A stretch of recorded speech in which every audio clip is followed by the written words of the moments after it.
Reminder, ladies and gentlemen, we are about to begin shortly. Please be seated and ensure your mobile phones are switched into silent mode. Thank you. So before we start our CME, here are some important announcements to highlight.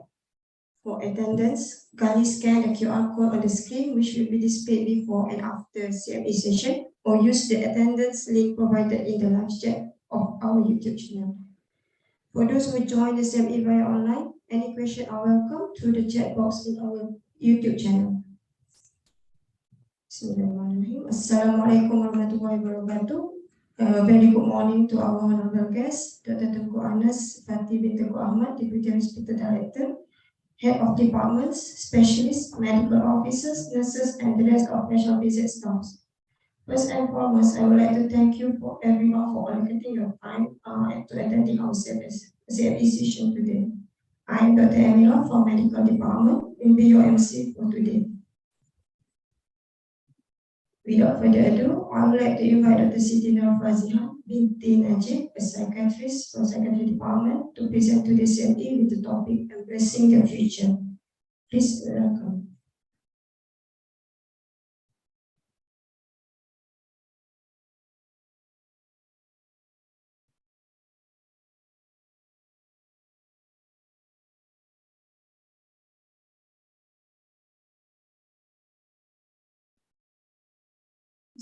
Bismillahirrahmanirrahim. Thank you, Ms. Chairperson. Assalamualaikum warahmatullahi wabarakatuh. A very good morning, I bid to our honorable guest, our Hospital Deputy Director, Dr. Tengku Anas, HODs, specialists, and also nationals and members of the floor. I am Dr. Fazihan from the Department of Psychiatry, and today I would like to talk about the changes and progress in mental health services. Where are we now and where are we going in the future with regard to our care and management for psychiatric patients? This is the outline of my presentation. I would like to start just by sharing with you some of the historical overview on how patients with mental illnesses manage. The very first antipsychotic medication that was discovered in history is chlorpromazine, or known as CPZ. CPZ was actually discovered accidentally and was introduced to the market in 1952. Subsequently, we have other psychotropic medications being introduced, and these include other antipsychotics, antidepressants, and mood stabilizers. However, prior to the availability of these medications, there was no single agent or method that can effectively and safely be used to control the symptoms of patients with mental illnesses. And if you just can imagine here, if you have someone with mental illness who is in acute state, for example, a patient with schizophrenia who is in acute psychosis, or a patient with bipolar disorder who is in manic phase, or a patient with severe depressive symptoms. These patients, they can have very disturbing symptoms, and they can actually pose danger or threat either to themselves or to people around them. In the 1950s, in the 19th century up to mid-20th century, because of the limited treatments available, especially in the community, authorities decided to take these patients out from the society and put them together at remote isolated facilities named asylum centers. And these centers were usually located at the edge of cities or on top of fields, as I mentioned, away from the mainstream society. Even though the initial idea of building this center is to provide treatment and rehabilitation so that patients can do rehabilitation activities of working in the farm or in the laundry or in the kitchen, unfortunately, this was not what happened. And this rehabilitation idea was badly damaged, mainly due to the overpopulations of the center.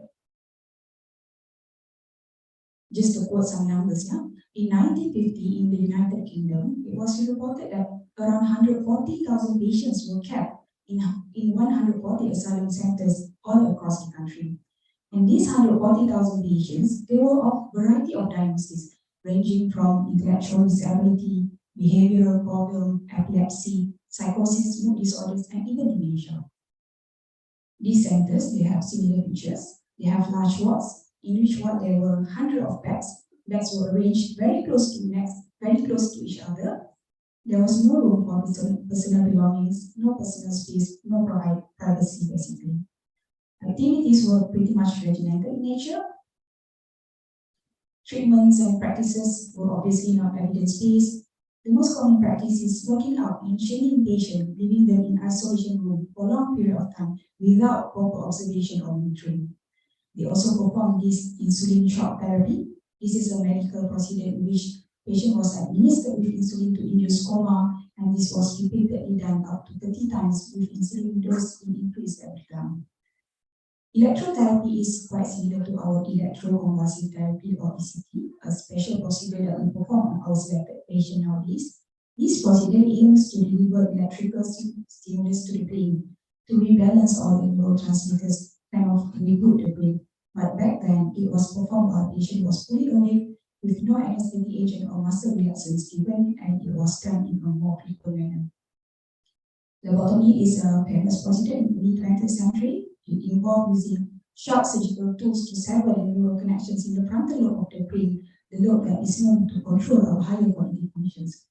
So, with the nature of activities, the overpopulation of the centers, and the inhuman treatment and practices, instead of being known as a place for rehabilitation or treatment, asylum centers have been regarded as a containment facility or containment institutions where patients were kept and separated from the mainstream society and were put to long-term care, and eventually they became chronic, institutionalized, and stigmatized.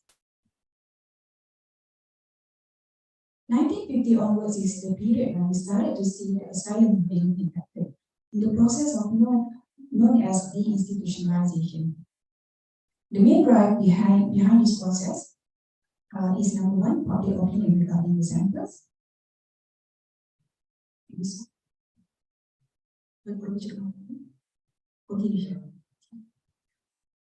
So the first factor is public opinion regarding the centers. There were many articles written at that time detailing about the practice at the center. And these articles were written by both patients and pseudo patients. Pseudo patients were normal and healthy individuals, but they made up the psychiatric symptoms so that they can be admitted to the center and they got to observe the condition and the treatment at the centers. So their writings really influenced the public and the policymakers at that time. The second factor is, of course, the discovery and introduction of antipsychotics.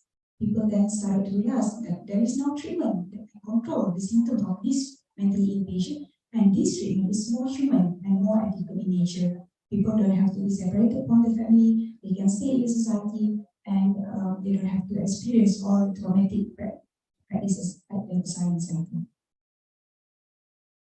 What about in Malaysia? Do we have asylum centers in Malaysia?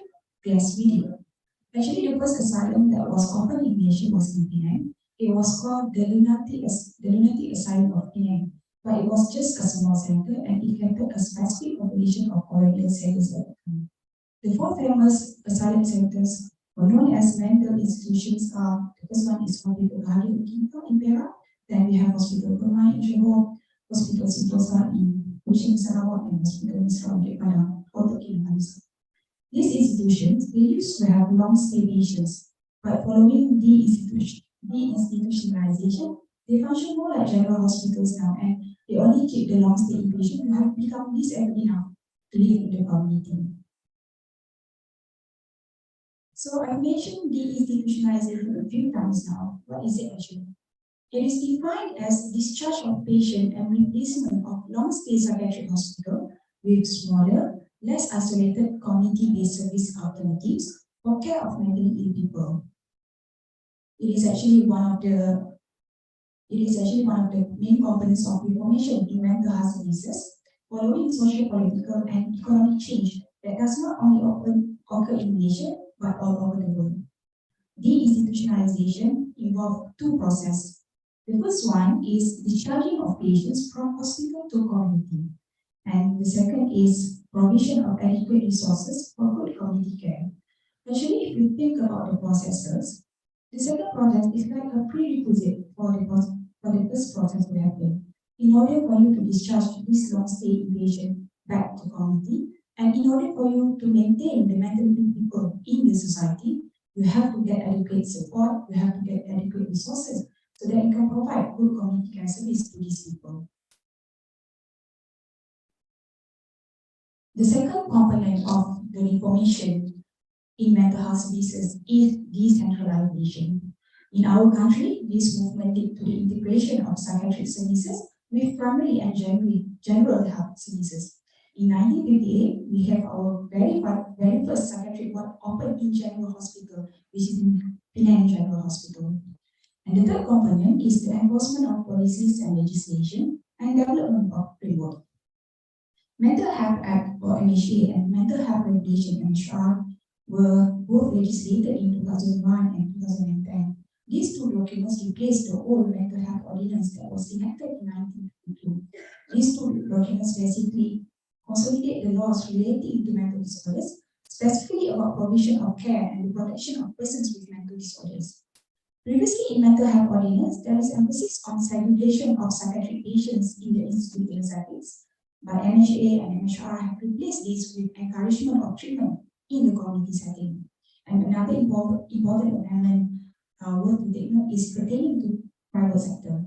Previously, they were prohibited to provide care for the mentally ill, but now they are encouraged to become partners with public sector in providing care.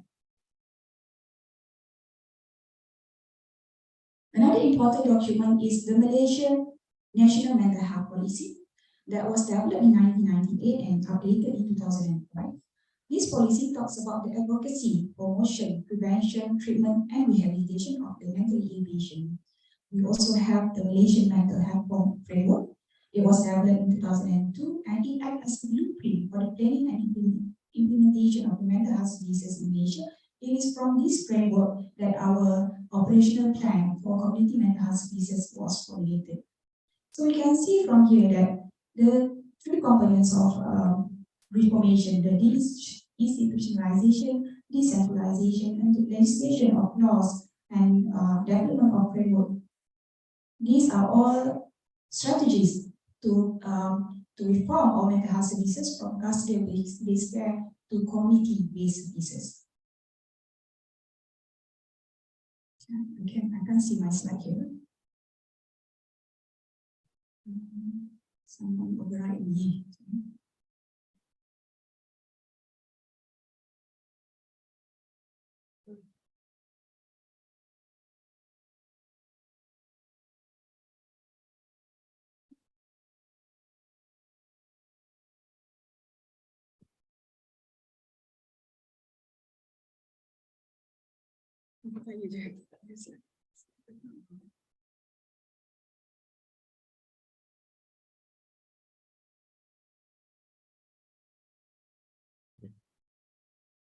Thank you, Dr. Anas. So why community-based care? Why community-based services? In our National Mental Health Strategy Plan 2020-2025 that was launched by our former Minister of Health, Khairy Jamaluddin, it stated that the vision is for Malaysia to have a resilient and mentally healthy community where mental health is valued without the element of stigma, and to have access to a comprehensive, affordable mental health care and services in a timely manner to promote recovery. Our national mental health policy is also in line with our Ministry of Health 8 service goals, which are wellness focused, person focused, informed person, self-care, services to be provided close to home, seamless service tailored to individual needs, and to provide effective and efficient services. Another reason why we want to shift from custody-based care to community-based care is because of this concept of community-based rehabilitation. As you might already aware, rehabilitation plays a very important role and very integral in promoting recovery in all psychiatric patients.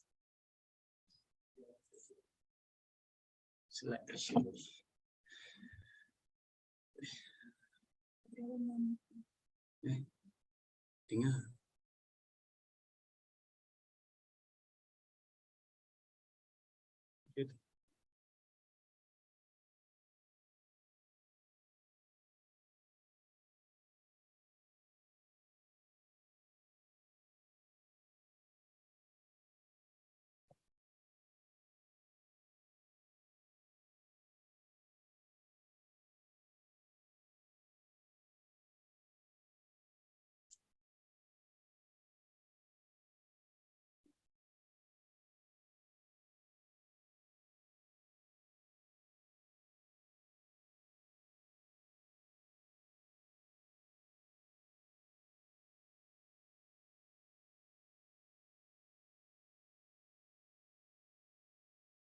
Tadi ngapa?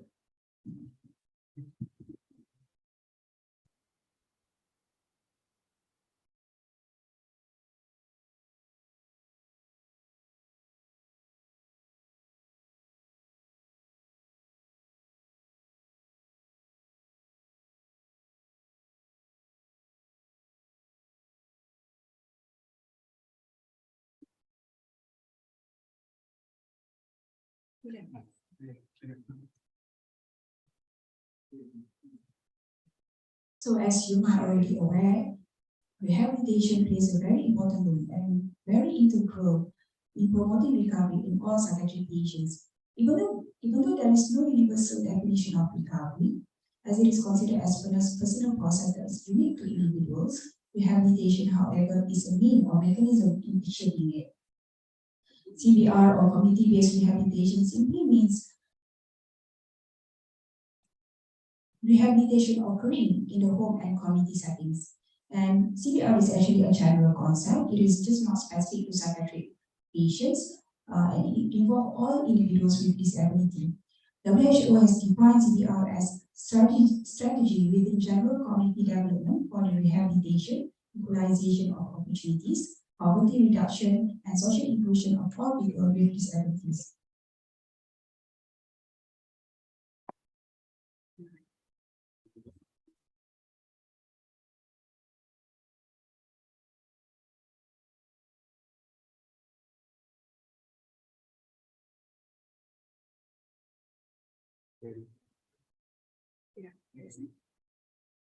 So what do we want to achieve with this CBR? We want our patient to have access to medical, psychological, social, and economic intervention to support their recovery process. We want our patient to be empowered through inclusion and participation in family and community life. We want the family members to receive emotional and practical support. We want communities to have increased awareness about mental health with reduction in stigma and discrimination towards people with mental health illness. And lastly, we want mental health to be valued by all community members and recognized as a requirement for community development. So you see that this objective won't be achieved if you want to continue practicing the custodial-based care or institutional-based rehabilitation. Also, I would like to highlight another important progress in psychiatry that has helped in making the delivery of community services to be more practical or more feasible.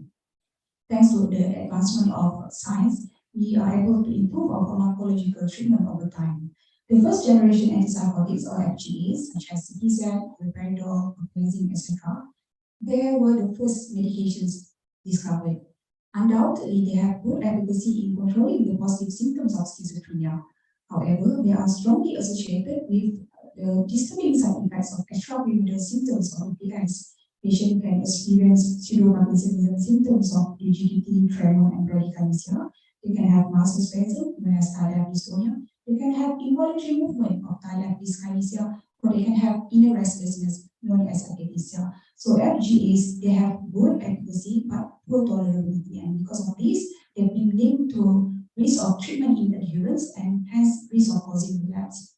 Second generation antipsychotics or SGA, as the name suggests, they came later after FGAs, and they've been proven to have good efficacy in controlling both positive and negative symptoms of schizophrenia, as well as good tolerability. They are much better tolerated as compared to the FGAs, and it is for this reason that they have been recommended as first-line treatment in schizophrenia in our national guideline of CPG of schizophrenia. Another important discovery is the long-acting injectables, or known as LAPO medication. LAI is a drug formulation that provides a slow and sustained release of medicine into the blood.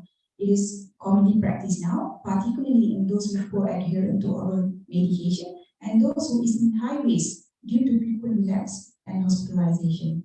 Previously, we only have typical LAI, typical or first-generation LAI to start with. But now we are able to offer our patients the atypical or second generation LAI that have better side effect profiles, hence are more tolerated. They come on 2 weekly, monthly, and 3 monthly basis. And some of the drug companies are working on a 6 monthly basis. I personally wish that there will be LAI for antidepressant and mood stabilizers as well in the future. Now, the figure that I'm showing you here, I don't have a pointer, but the figure that I'm showing you here is the behavioral pyramid framework on the optimal mix of services. This framework should serve as a guidance for us in organizing our mental health services and mental health resources. As the figure illustrates, the majority of mental health care can actually be self-managed or managed by informal community mental health services such as schools, religious organizations, or community groups. Where additional support or additional expertise is needed, a more formalized network of services may be offered, and these include in ascending order primary care services, followed by specialist community mental health services, then psychiatric services based in general hospital, and lastly, the specialist and long-stay mental health services. Also, it can be seen here that the services that are at the top of the pyramid, which is specialist and long-stay mental health services, they are the services that require the highest cost, yet they are the least frequently needed service. Now let us have a look at our local national setting. How are we doing in keeping with WHO's guidelines and recommendations? Following deinstitutionalization, we managed to decrease the number of psychiatric beds in our mental institutions. Following decentralization, we now have resident psychiatrists posted to all state and major specialist hospitals across the country. And these hospitals provide comprehensive psychiatric services of inpatient and outpatient care, hospital-based community services, as well as community mental health services in the form of community mental health center or Mentari. We also have integrated our mental health services into all our primary healthcare clinics that is under the public division of MOH, and our primary care team focus on treatment, early detection and treatment, following up with stable cases, psychosocial rehabilitation, and family interventions. Now, for the next slides, I am going to focus and talk about the services that we provide here at the Shah Reception. So, just like other departments, outpatient service is one of our main business in psychiatry. We run our general psychotic and general neurotic clinics twice a week. We also offer subspecialty service of child and adolescent clinics, addiction, psychogeriatric, and closeting clinic. We have two clinical psychologists and one counselor. They offer psychological assessment and psychological intervention service. We accept all walk-in cases, but for those who have not been registered with us and have no records, they will go through our triage system. This is our newly adopted screening system with the aim to minimize disruptions to our busy clinic operation.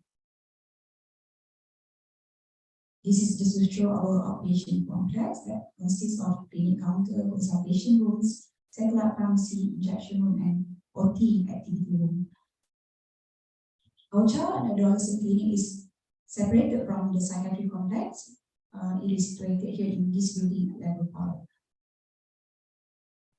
Moving on to inpatient service. So the aim of our inpatient service is to quickly stabilize the acutely inpatient, and during admission we will also optimize treatment and we will prepare them to go back to their family and society. Also, we will ensure that there will be continuity of care with other services in the community. So in HRPZ, we have 4 types of ward. We have acute ward, high dependency, convalescent, and rehab ward. All admissions will go through our acute ward. Basically, we have 2 male acute ward and 1 female acute ward. Each acute ward is equipped with isolation rooms. So isolation rooms is used to separate patient who is very disturbing, very psychotic, very aggressive. And the use of this room together with chemical and physical restraint is formed to strict protocol as per our national guidelines and mental health regulations. Our high dependency ward consists of our mental ICU, what we call as MICU. So MICU is used to continuously observe patients, for example, those with suicidality. And all patients in MICU shall be reviewed by NO at least 3 times a day and at least daily by specialists. Convalescent ward is for stable patient, for us to prepare them to return back home and as a step-down care from the acute wards. And we have ward for male in ward E, and this is for inpatient rehabilitation. This is just to show the acute male ward, ward F and ward G. Our acute female ward, ward C. This is our isolation rooms.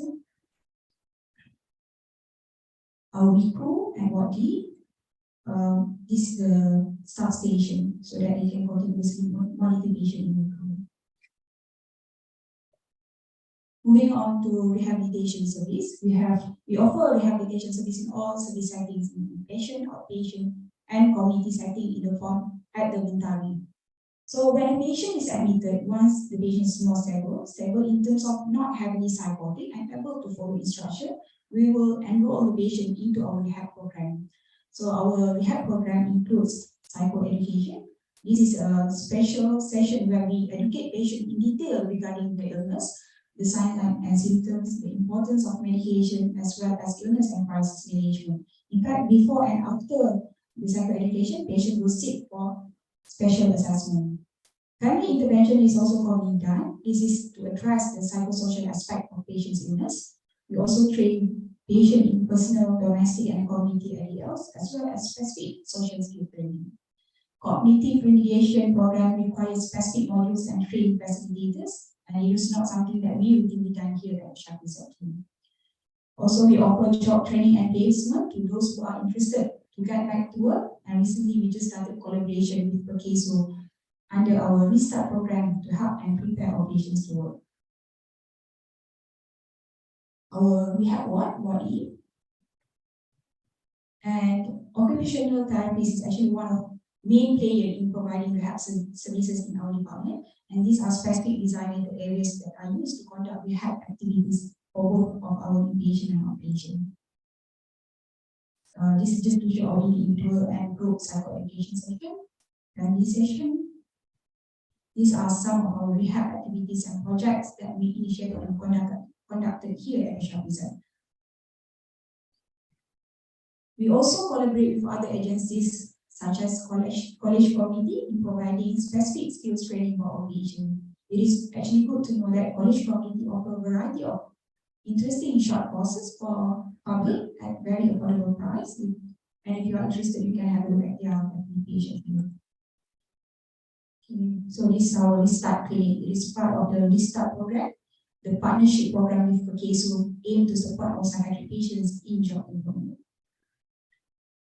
Moving on to our community service, I would like to highlight about these three programs in talking about community service at Shakti. First one is acute home care program. Then we have assertive community care and community mental health care center of Mentari.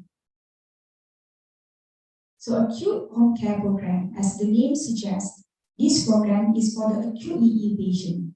So patient may be in acute psychosis, maybe having acute mania, or maybe acutely depressed. And most of the times, they probably require admission. But instead of admitting them to our psychiatric ward, we discharge them back to their family. We liaise with the family members. We provide intensive support in terms of giving effective medications, giving advice and support to the family, and closely monitoring the progress of the patient. We also frequently visiting the patient.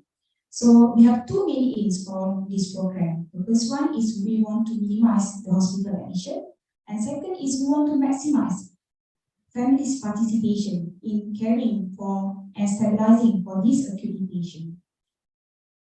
So inclusion criteria include patients with mental disorder who are in crisis. Patient must have low risk of suicide or aggression. Of course, patient needs good family support and consent from the patient or relatives. Exclusion criteria include personality disorders such as antisocial personality, drug dependence, high risk of suicide or aggression, and chronic mental disorder without sign of relapse. So, specific objectives of acute home care include providing care during crisis and support for carers. We want to delay admission to ward with intensive intervention. We want to empower family during the acute episode, and we want to provide psychosocial intervention. Okay, these are just some pictures to show our acute home care activity.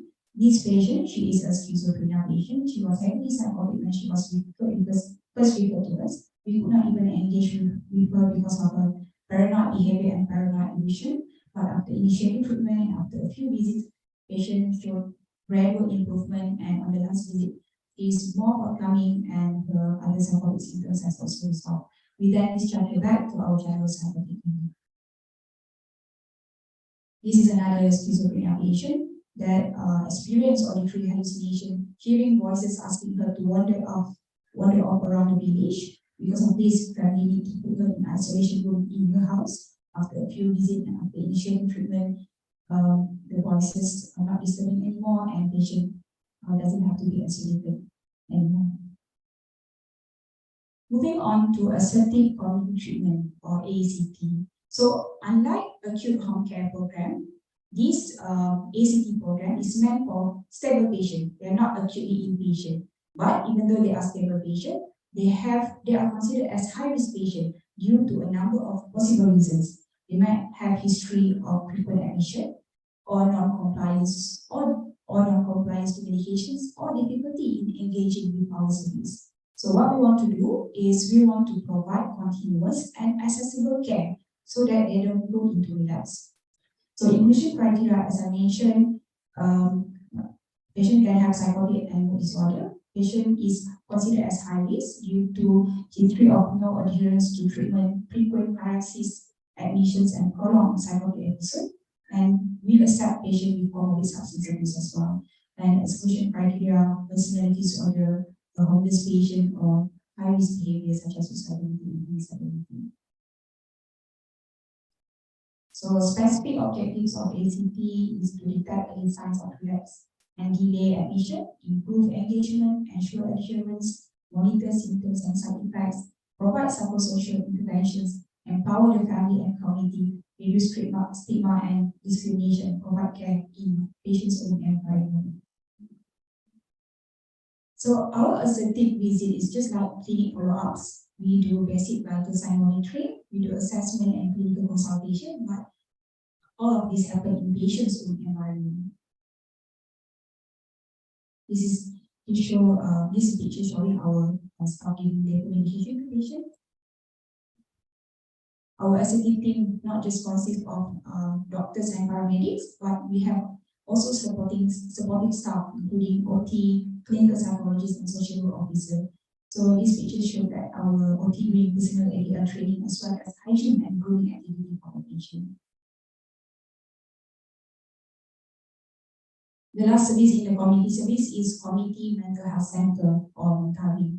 So as the name suggests, it is a community center. By right, it should be located in the community setting, not in hospital compound.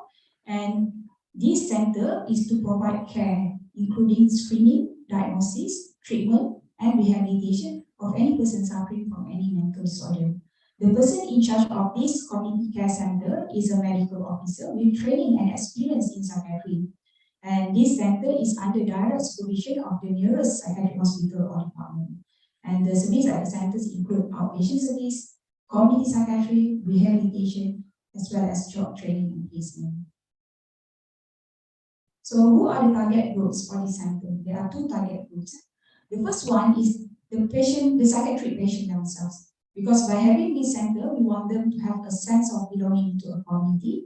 We want to provide peer support for them. We want to provide a place where they can learn social and daily living skills, and we want it to become a source of support and respect for families. The second target group is the general public in the locality where the center is located. So we organize programs to promote mental health, create awareness regarding mental health issues and mental health disorders. Also, we conduct prevention programs such as consultation for those with early signs of mental distress. This is the very first Mentari in Kelantan, Mentari Ketere. It is located just behind Klinik Kesihatan Ketere. It was launched in September 2016 by our Young Mulia Team Program in Kelantan. Just to show some pictures of our Mentari Ketere rehab activities, we have a small cafe by the name of Surya Cafe. This cafe is fully operated by our patients. The chef, the assistant chef, and the supportive staff are all psychiatric patients. We also run nursery and farming activities. We conduct psychoeducation session and as well as physical and psycho-spiritual session. Our mushroom farming project in Mentari today. This is the second Mentari implantan, Mentari polycrite. It was just recently gazetted in November last year.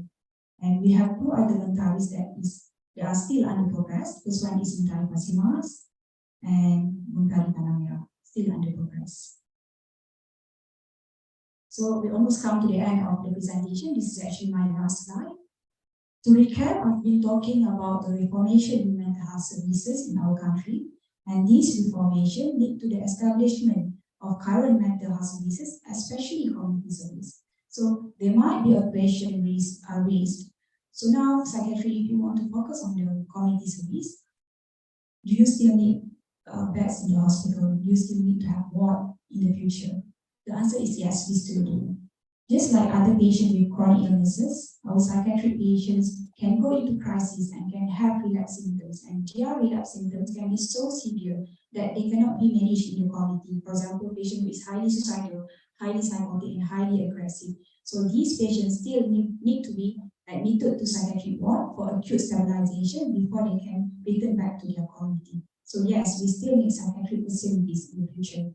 In fact, ideally what we want to have in the future is we want to adapt the balanced care model. So this model emphasizes on comprehensive care at local settings that address the different needs of people with mental illness, but at the same time, we want to have modern hospital services as important account. I think that's all from me. These are my references, and thank you.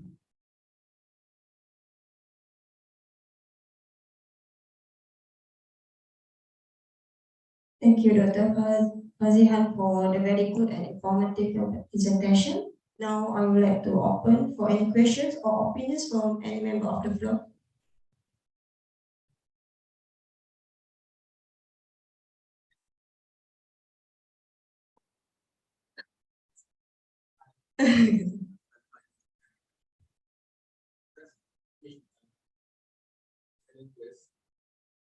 Issue that is right now in giving the best services of treatment to the hospital. That's asking regarding this our local setting in SRTZ. Is it? I don't know. So anything regarding some equipment, facilities, and everything, maybe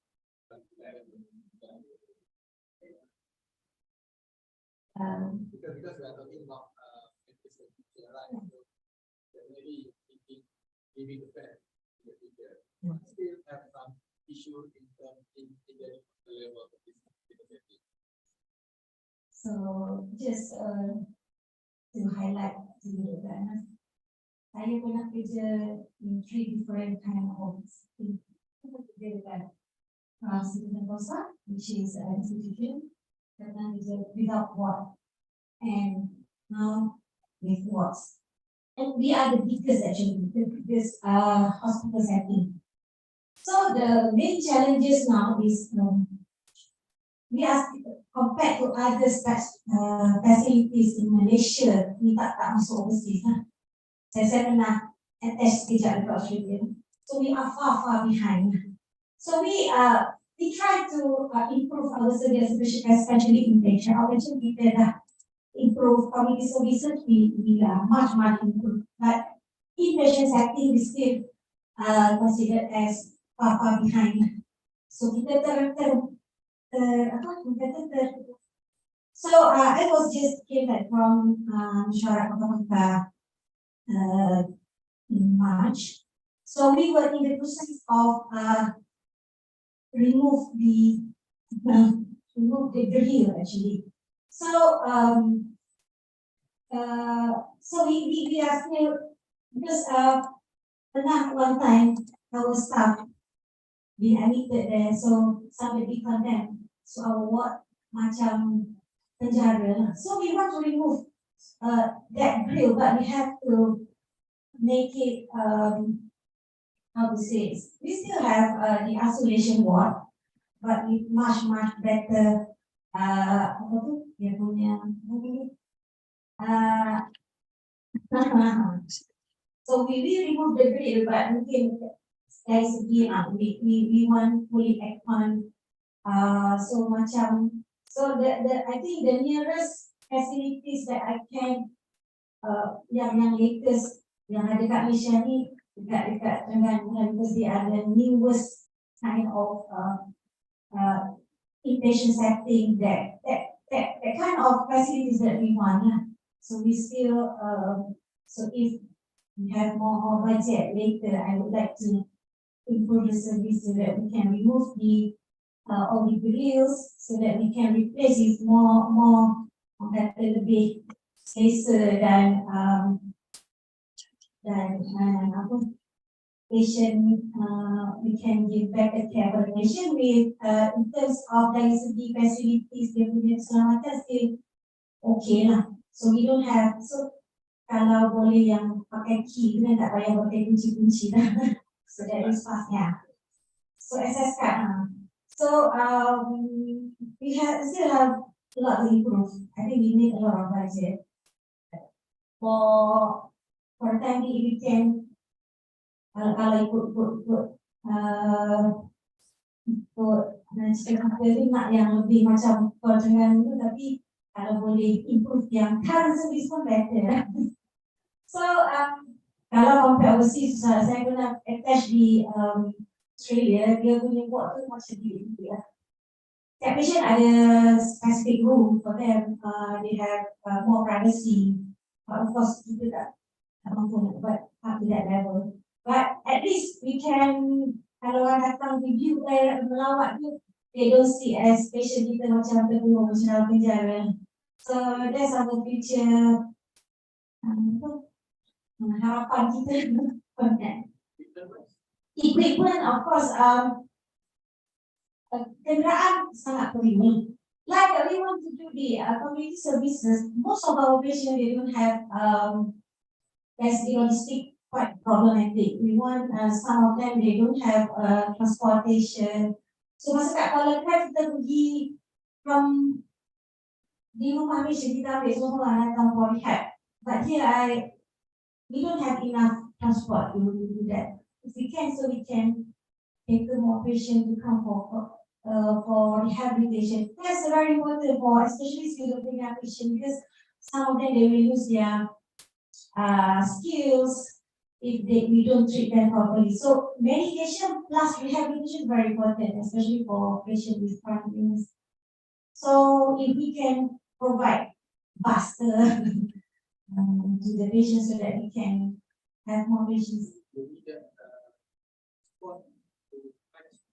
Yeah, to come for rehab. But some of them they don't have transport, so they rely on their relative to bring to the rehab center. So that's why we have less patients, only yang ada support, good support from patients. Biasanya boleh masuk. Ada yang brand, tapi bus ke sana, jadi brand itu boleh.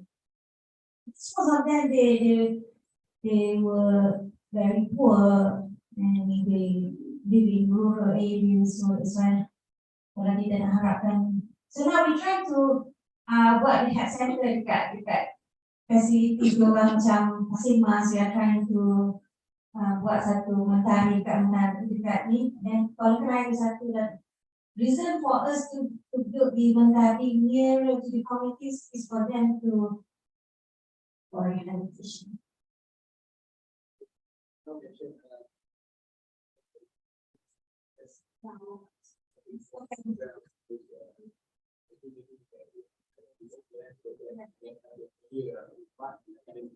Why from their center to our center, which we know that our work is much more to them.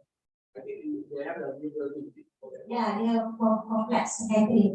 We are planning to go. I bring my ALP to tengok. So hopefully from there kita boleh implement that kind of solution.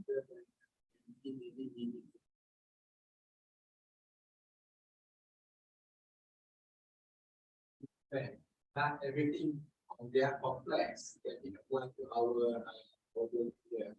So whatever we can do from the copy from the then we can go walk the goal. I think it's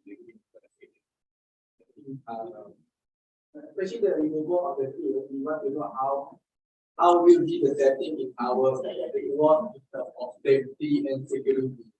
So we still need speculation, but not as because now kalau kita tengok very sian lah, we share dengan toilet dia. So we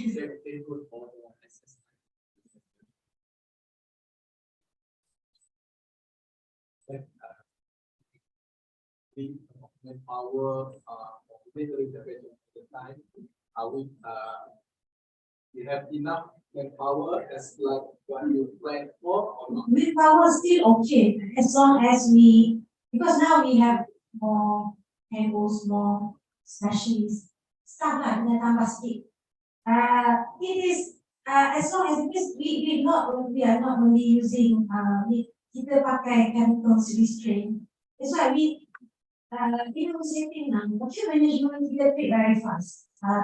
That's why ECT is very, kita decide to do ECT very fast because we want to patient yang aggressive, patient yang suicidal, we can treat very fast with ECT and with our chemical or medications. So I think facilities still, even though no drills, we still there's the safety.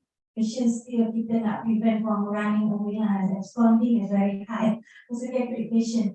So prevention of that. So there's the aggression we can tackle very fast with current management because we have a lot of medication that can treat patient very fast with our new medications.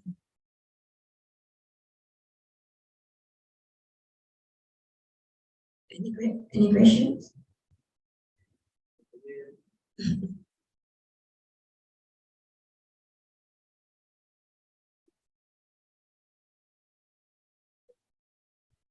So good morning, Sam. Thank you for the presentation that was done here. So I'm the dentist over here. So I treat specialist patient, adult specialist infectious disease, secondary school as well. So I have a question. Because we are treating the adults with intellectual disability. How can we sort of see that patient might have some depression or psychiatric disorders and we might want to use the device because the patient that we treat might be on further the behavior and such for a big change, but some character that's normal. So is there something that we can sort of think that there's some issues with psychiatric disorders? Because I have some patients with Down syndrome and was diagnosed with POP. So I was quite I want to ask the parents how they can get treatment for those sort of things. And then for treatment with autism, ADHD in adult patient.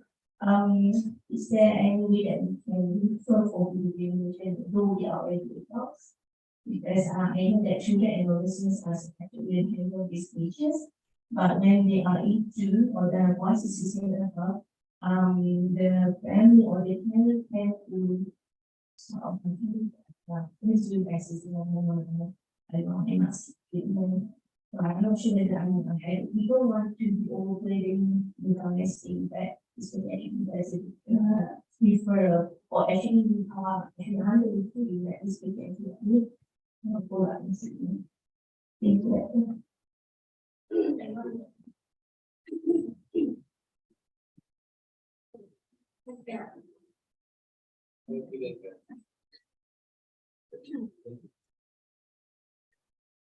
Thank you, hi, my co-host.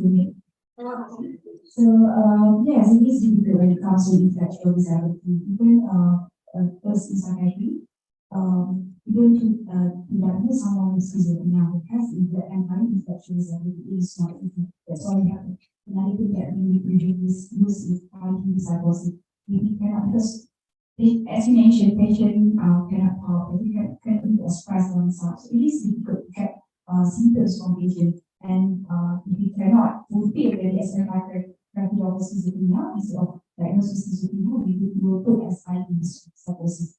So that's to say how difficult it is to diagnose someone with intellectual disability. But I think one of the main key points that you can look, you have to get college registry, of course, if the patient is very severely having a CBID.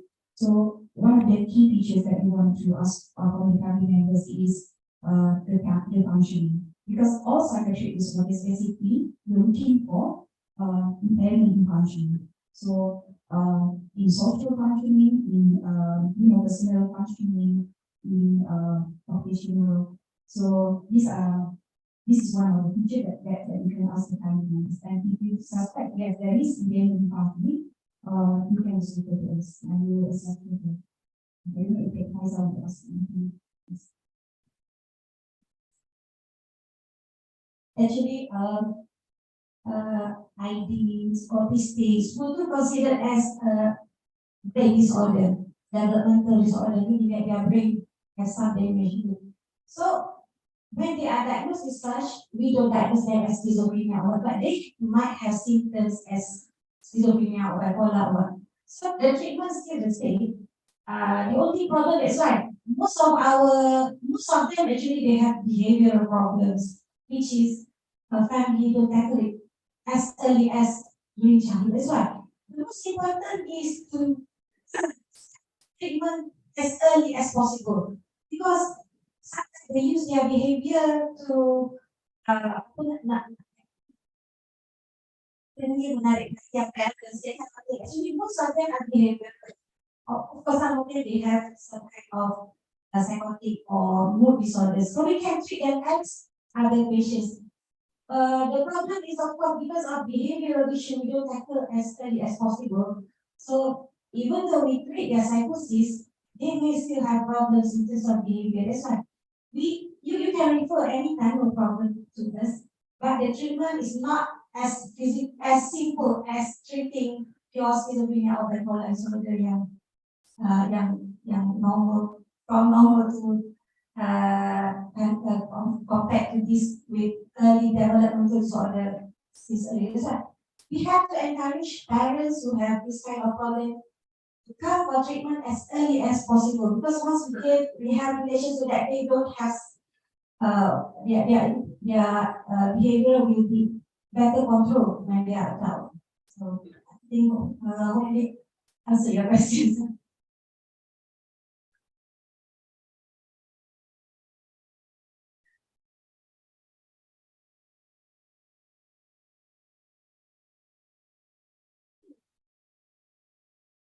You for that good presentation and informative. Well, now I want to ask about the percentage of coverage for the patients of the whether neurotic or psychotic in Kelantan population by the psychiatric months in from hospital or under. For instance, in under orthopedic, I know that for the joint problems, for the patient with severe joint problem require joint replacement. I think we just cover about maybe 20%. Means one patient we do surgery, actually another 4 or 5 patients require surgery about the account. So and we also can afford to do surgery for maybe 100%, we can have for maybe 20% or the most percent. But for the psychiatric patients, if you go to the village, you go to the kampung, I think lots of patients with the neurotic or psychosis. So you think how many percent actually being covered at the moment? Thank you.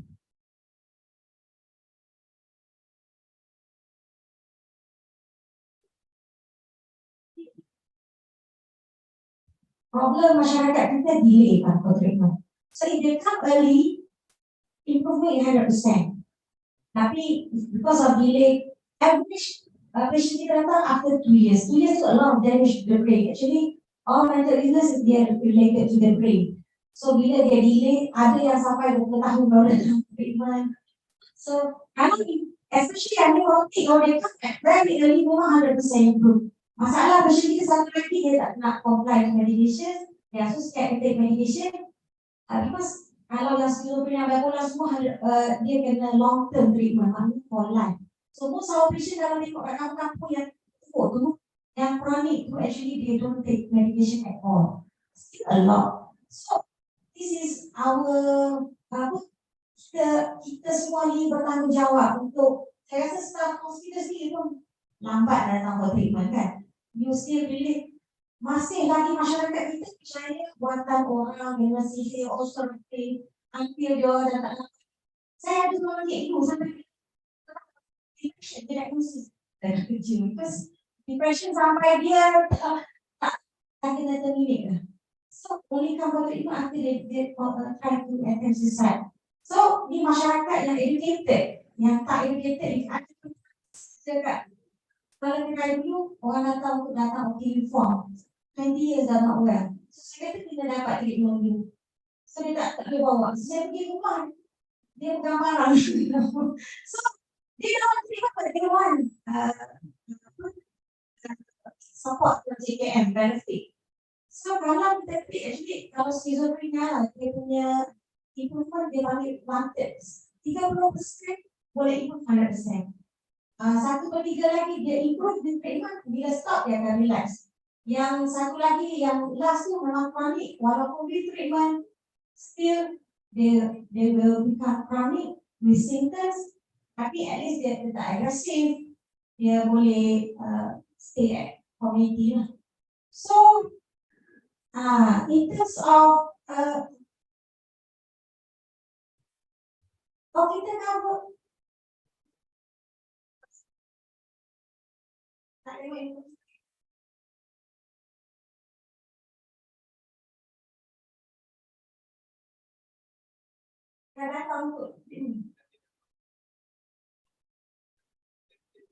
so kita sekarang cover ke klinik kesihatan, kesihatan, dan kita buat triage. Triage ni mana-mana yang datang walk in without reference, kita tengok. We try to improve a lot of our services.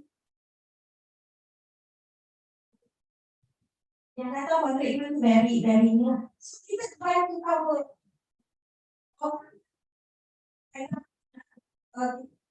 psychiatrist di Berusaha. We try to cover, tapi banyak yang dia tu susah nak. Kita pergi visit semua klinik kesihatan. We receive referral from them. So we try to cover klinik kesihatan.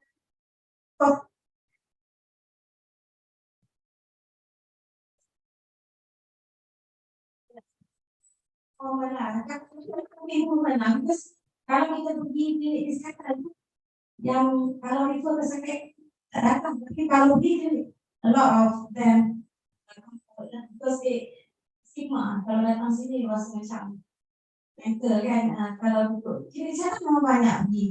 So we in fact kalau misalnya even cases yang neurotik pun banyak datang ke klinik kesihatan. Kalau refer ke sini kadang kita receive 5 referrals orang ni pun datang. So if we go to the hospital, a lot of patients will come for follow-up. So as the percentage kita tak pasti, tapi we improve a lot now.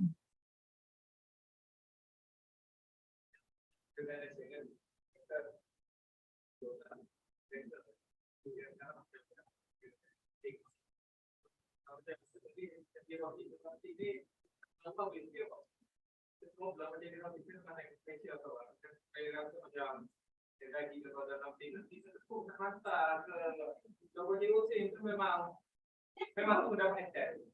Kalau tinggal kalau tidak ada.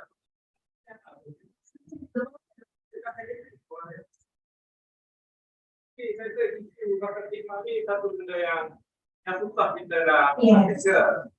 Even complex data ni sangat gitu.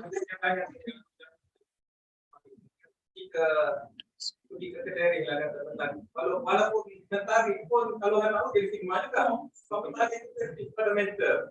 Tapi suatu jenis yang memang tak tarik langsung dengan mental. Tak boleh macam tu. Ini masalah.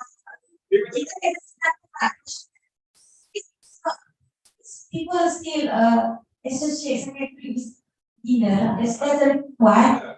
So now a lot of once they come to us, then they realize what That's why. Well, dia come tu tapi dia nak come dulu. Tak sampai. Sebab kita nak kena ikut our facilities. Kalau nampak facilities orang because they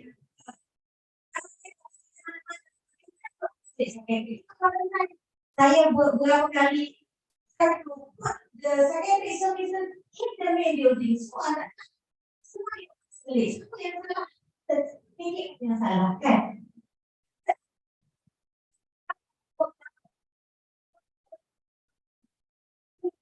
The facility the main building, which is very difficult.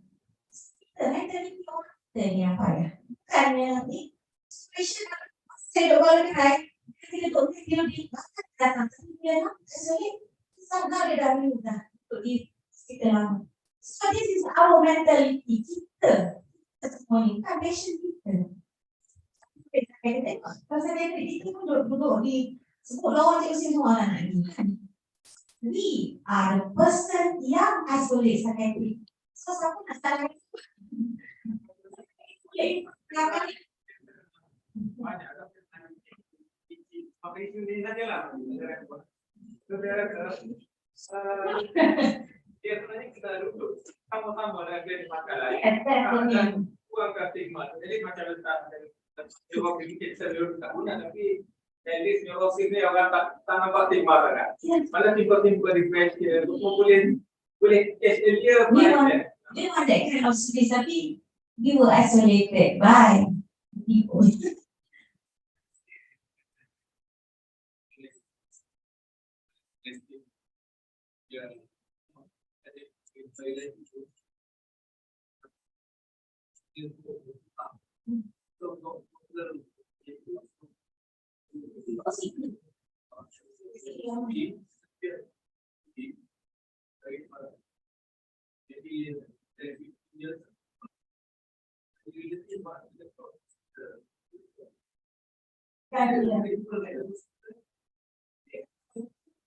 I think maybe explanation of the neurosis, maybe we don't know the secondary of the secondary which is no failure.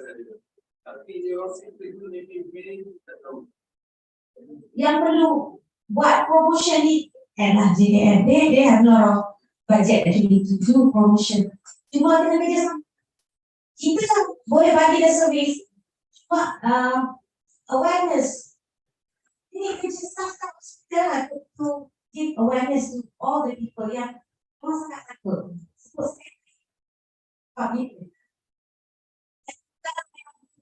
We have neurotic cases now. Is it increasing? People dah start aware about this. Cuma nak expose it. So I think this is your job.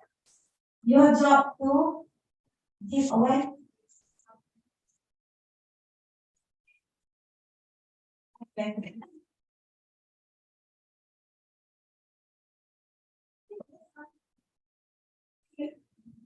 So if there is no more questions, I would like to invite Dr. Kohanas to deliver the certificate of appreciation to our respected today CME presenter, Dr. Farizan.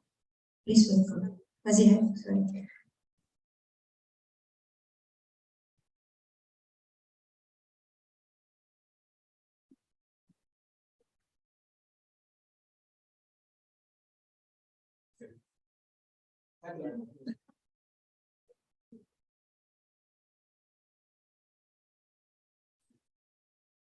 Thank you, Doctor. With that, we have come to the end of the today's CME sessions. Thank you, everyone, and Assalamualaikum warahmatullahi wabarakatuh.